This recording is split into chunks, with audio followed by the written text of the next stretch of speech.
ಚಾನಲ್ಗೆ ಎಲ್ಲರಿಗೂ ಆತ್ಮೀಯವಾದಂಥ ಸ್ವಾಗತ ವೀಕ್ಷಕರೇ. ಇವತ್ತಿನ ಈರುಳ್ಳಿಯ ಮಾರುಕಟ್ಟೆಯ ಬೆಲೆಯನ್ನು ನೋಡಿಕೊಂಡು ಬರೋಣ. ಇನ್ನು ಯಾರು ಹೊಸದಾಗಿ ಚಾನಲ್ ನೋಡ್ತಾ ಇದ್ದರೆ ಸಬ್ಸ್ಕ್ರೈಬ್ ಆಗಿ.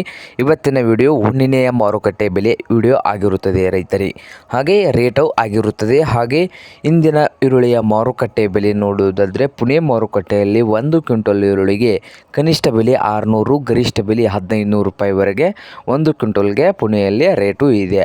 ಹಾಗೆ ಬಿಜಾಪುರದಲ್ಲಿ ನೋಡೋದಾದರೆ 1 ಕ್ವಿಂಟಲ್ ಈರುಳ್ಳಿಗೆ ಕನಿಷ್ಠ 600 ರೂಪಾಯಿದಿಂದ 1600, 1700 ರೂಪಾಯಿವರೆಗೆ ಗರಿಷ್ಠ ಬೆಲೆ ಇದೆ ಬಿಜಾಪುರದಲ್ಲಿ. ಹಾಗೆ ಅಹಮದ್ನಗರದಲ್ಲಿ 1 ಕ್ವಿಂಟಲ್ ಈರುಳ್ಳಿಗೆ ಕನಿಷ್ಠ 1500ದಿಂದ 2050 ರೂಪಾಯಿವರೆಗೆ ಇದೆ.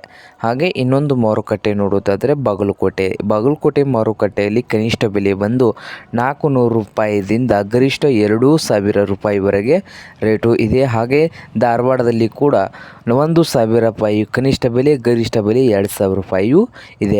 ಹಾಗೆ ಇನ್ನೊಂದು ಮಾರುಕಟ್ಟೆ ನೋಡ್ಬೋದು ಬೆಳಗಾವಿ ಮಾರುಕಟ್ಟೆಯಲ್ಲಿ 1 ಕ್ವಿಂಟಲ್ಗೆ ಕನಿಷ್ಠ ನೋಡೋದಾದರೆ 700 ರೂಪಾಯಿಯು ಕನಿಷ್ಠ ಬೆಲೆ, ಉತ್ತಮ ಕ್ವಾಲಿಟಿ ಈರುಳ್ಳಿಗೆ 2200 ರೂಪಾಯಿವರೆಗೆ ಗರಿಷ್ಠ ಬೆಲೆ ಇದೆ ನೋಡಿ. ಹಾಗೆ ಮೈಸೂರಿನಲ್ಲಿ ಕೂಡ 1000ದಿಂದ 2000 ರೂಪಾಯಿವರೆಗೆ 1 ಕ್ವಿಂಟಲ್ ಈರುಳ್ಳಿಯ ಬೆಲೆ ಇದೆ ನೋಡಿ ರೈತರೇ. ಹಾಗೆ ಕೊಲ್ಹಾಪುರದಲ್ಲಿ ನೋಡೋದಾದರೆ 1 ಕ್ವಿಂಟಲ್ ಈರುಳ್ಳಿಗೆ ಕನಿಷ್ಠ ಬೆಲೆ ಬಂದು 500ರಿಂದ 1500 ರೂಪಾಯಿಯು ಗರಿಷ್ಠ ಬೆಲೆ ಆಗಿದೆ.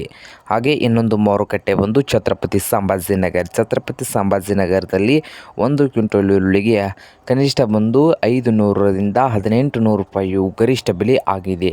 ಹಾಗೆ ಇನ್ನೊಂದು ಮಾರುಕಟ್ಟೆ ಸಾಂಗ್ಲಿಯಲ್ಲಿ 1 ಕ್ವಿಂಟಲ್ ಈರುಳ್ಳಿಗೆ ಕನಿಷ್ಠ 500ರಿಂದ 1300 ರೂಪಾಯಿವರೆಗೆ ರೇಟು ಇದೆ.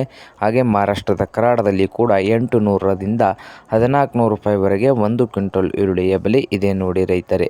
ಹಾಗೆ ಇನ್ನೂ ಯಾರು ಹೊಸದಾಗಿ ಚಾನಲ್ ನೋಡ್ತಾ ಇದ್ದರೆ ಸಬ್ಸ್ಕ್ರೈಬ್ ಆಗಿ. ಹಾಗೆ ವಿಡಿಯೋ ಇಷ್ಟವಾದರೆ ಲೈಕ್ ಕೂಡ ಮಾಡಿ ರೈತ.